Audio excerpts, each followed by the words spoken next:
ആശാനെ ഈ പുഴുവടി ജലുസിലില്ല നല്ലത്. പുലിയടിക്കുന്നു. ക്രിമികടി മൂക്കുമ്പോഴാണല്ലോ ഈ പുഴുവടി തുടങ്ങുന്നത്. അത് മനസ്സിലായില്ല. അതാ പുഴുവടി എന്ന് പറഞ്ഞാൽ ഞാനിപ്പോ അത് പഠിപ്പിക്കുന്നേ ഇല്ല. ഞങ്ങൾക്ക് പഠിക്കണോ പുഴുവടി? ഞാനല്ല അത് പഠിപ്പിക്കുന്നത്.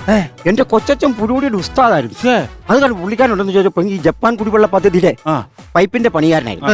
അങ്ങനെ ബംഗാളികളുമായിട്ട് അവിടെ പണിതുകൊണ്ടിരുന്ന സമയത്ത് ബംഗാളികൾ പിരി കയറ്റിട്ട് പറഞ്ഞു, കൊച്ചച്ഛന്റെ പുഴുവടി എന്ന് കാണണമെന്ന് പറഞ്ഞു.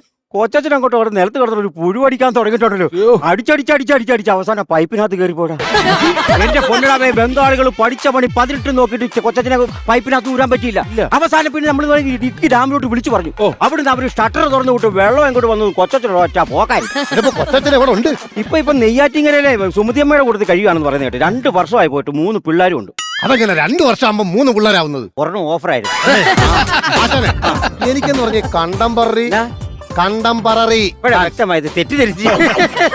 എനിക്ക് കണ്ടംപററി പഠിക്കണമെന്നുണ്ട്. എടാ, ഇത് പ്രത്യേകിച്ച് പഠിക്കേണ്ട കാര്യമൊന്നുമില്ല. നേരത്തെ ആശാനോട് കളിച്ച എന്റെ പുറം മൊത്തം ഒന്നാമത് വേദന എടുത്തിരിക്കുന്നു. ഇതാണ് ഞാൻ പറയുന്നത്. നീ എന്തായാലും ഉത്സവപ്പുറം മുകളിൽ പോയി ഡാൻസ് കളിക്കാൻ പോകുന്നല്ലേ അവിടുന്ന്. ഡാൻസ് കളിച്ച് നീ വീട്ടിൽ ചെന്ന് കടന്ന് ഉറങ്ങും. രാവിലെ എഴുന്നേക്കുമ്പോ നിന്റെ ശരീരത്തിന് ഒരു പിടിച്ചാ പോകാത്തൊരു വേദന കാരണം അവിടുന്ന്. ഇപ്പൊ ഞാൻ കണ്ടംപററിയുടെ മ്യൂസിക് ഇട്ട് കൊടുക്കാം. അല്ല, മ്യൂസിക് ഒന്ന് ഇട്ട് കൊടുത്തരാ. രാവിലെ ഒന്ന് എണീക്കണം. എണീക്കണം. ശരി. കേട്ടാ കേട്ടാ. അടേ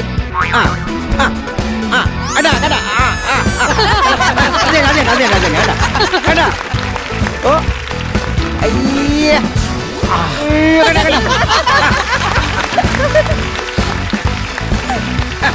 എന്താ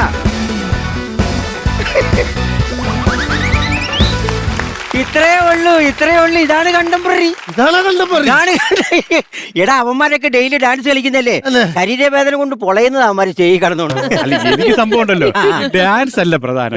എനിക്ക് ഈ വയറൊക്കെ ഒന്ന് കുറയ്ക്കണം. അതിനുള്ള കുറച്ചാൽ മതി, വർഷം കുറച്ചാൽ മതി. അതല്ലേ, വയറ് കുറയ്ക്കാൻ എന്തെങ്കിലും ഒരു സംഭവം പറഞ്ഞു. വയറ് കുറക്കാൻ നീ എന്തിനാ ഇങ്ങോട്ട് വന്നത്? പിന്നെ എടാ, വല്ല ജിമ്മിൽ പോയാ പോരാ, വയറ് കുറയത്തില്ലേ? അല്ല, എന്റെ വീടിനടുത്ത് ഒരു ജിം ഉണ്ട്. പക്ഷെ ഞാൻ അവിടെ പോവില്ല. അതിനാ പോകാത്ത? എന്റെ ആശാന അവിടെ പോകണമെങ്കിൽ 5 പടി കയറണമെന്ന് 2ാമത്തെ നിലയിലാ കൊണ്ടുവച്ചേത്.